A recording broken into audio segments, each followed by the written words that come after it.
Daryl Yap nitong Biyernes ng umaga kaugnay ng isinampang right of habeas data ng kampo ng aktor TV host.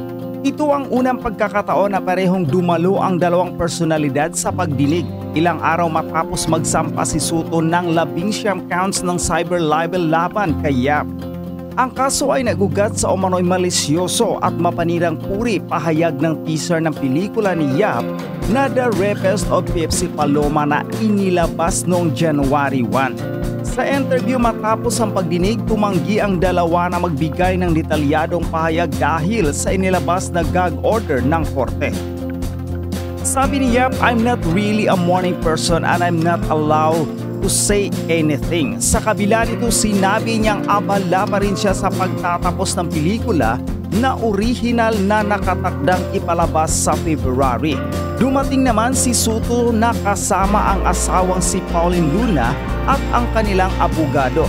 Nang tanungin tungkol sa kanyang opinyon, tanging sorry ha, hindi pwede magsalita ang kanyang sagot. Patuloy na tinututukan ng publiko ang kaso na naging kontrobersyal dahil sa malalim nitong koneksyon sa showbiz history ng Pilipinas.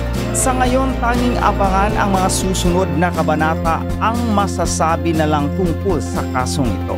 Ito kasing si Direk Daryl Yap, ang lagi niyang sinasabi, ipinadala daw niya kay dating Senate President Tito Soto ang script nitong pelikulang ginagawa niya tungkol kay Pepsi Paloma. Eto, hindi ako nagbubura talaga. Alam mo yan, Romel, hindi ako nagbubura.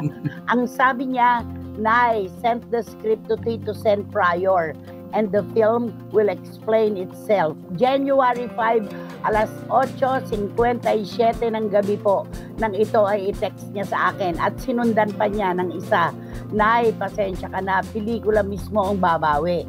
At yun ay kanyang pinanindigan. Kaya naman, sa isang mahabaang panayam sa kanyang abogado, si Attorney Raymond Fortun, ay sinabi niya na, pinadala naman sa kanila yung script nito pero hindi na namin kasalanan yun ngayon.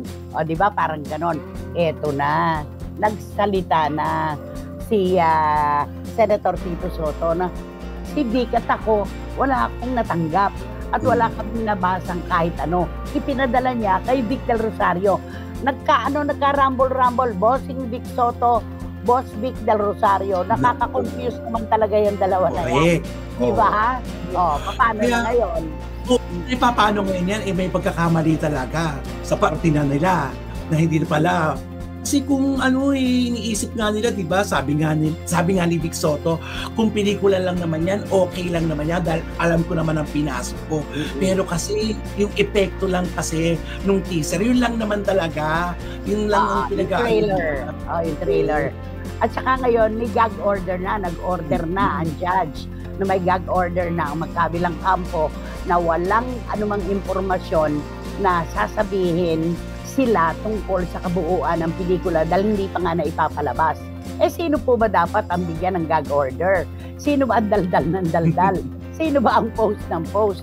At saka wala pong pakialam ang kampo ni Bossing Vic Soto sa kabuuan ng pelikula.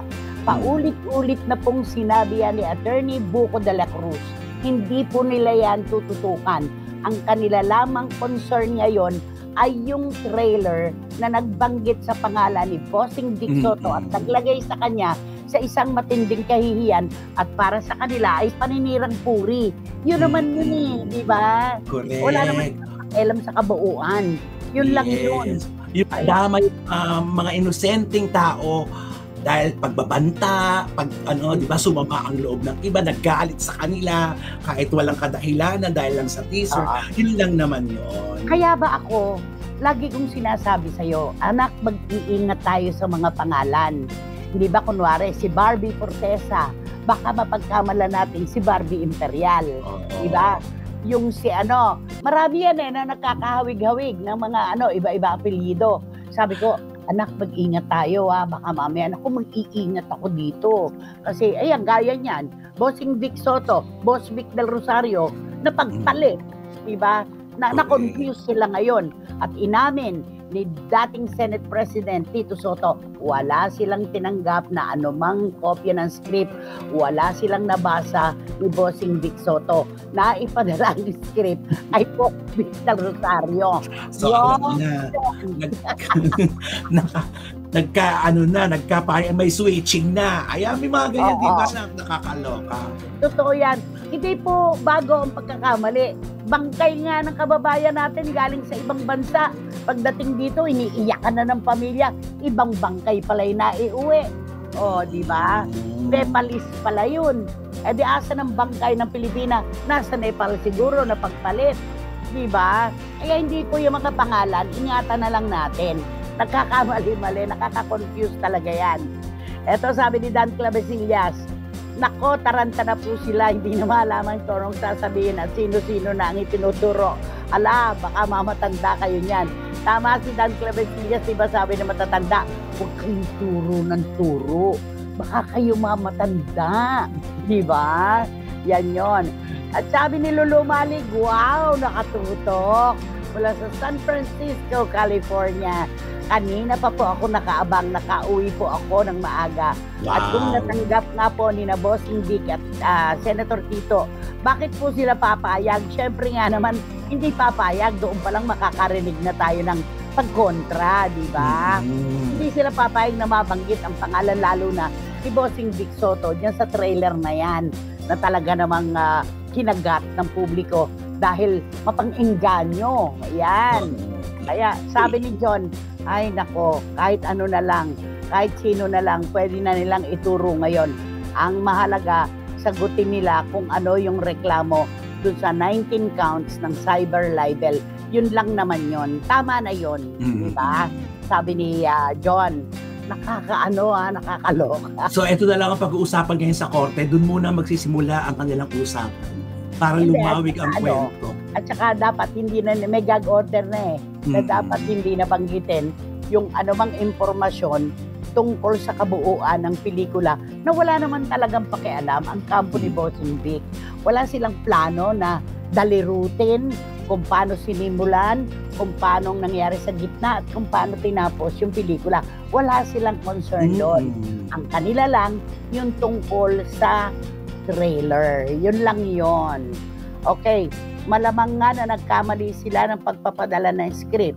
Baka nga kay Boss Vic Del Rosario dahil kinukuha nga nila itong uli para i-produce itong pelikula. Tama ka dyan, Ediletada. Dahil tinanong ako ni Direk Daryl nung gabi na yon, Nanay, ano basa mo? Bakit kaya ako pinayagan ni Boss Vic na kumuha ng ibang producer? Sabi niya, hindi namin to ipoproduce. Humanap ka ng ibang producer mo. Ibig sabihin, kontra din si Boss Vic. Diba? At si Bossing Vic. Kaya dalawahin na natin para ano. Sorry, pero chuchu talaga si Daryl. Akala ko ba smart siya? Sabi ni Ching Bautista Silverio. Hindi ko binasa yung term. Ching! Himasmas anak, himasmas. Okay.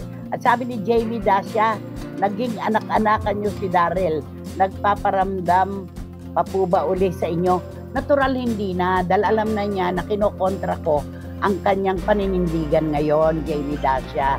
Natural, pero hindi ako nagkulang ng payo sa kanya na huwag mo nang ituloy pa ang pagpo-produce at paggawa niyang pelikulang yan. Ano ba ang mapapala mo? Ano ba ang motibo mo? Pinag-usapan nun saka taga Olongapo ko Kaming dalawa ni Pepsi. Ano ngayon kung taga Olongapo po kayo? Alam mo, hindi talaga ipoproduce ni Boss Vic yan. May pagkakaibigang inaalagaan sa Tito Vic and Joey. Yun ang sabi ko. Hindi ako nagkulang. Hindi ito magaganap kung nakinig siya sa mga tao na may magandang payo sa kanya.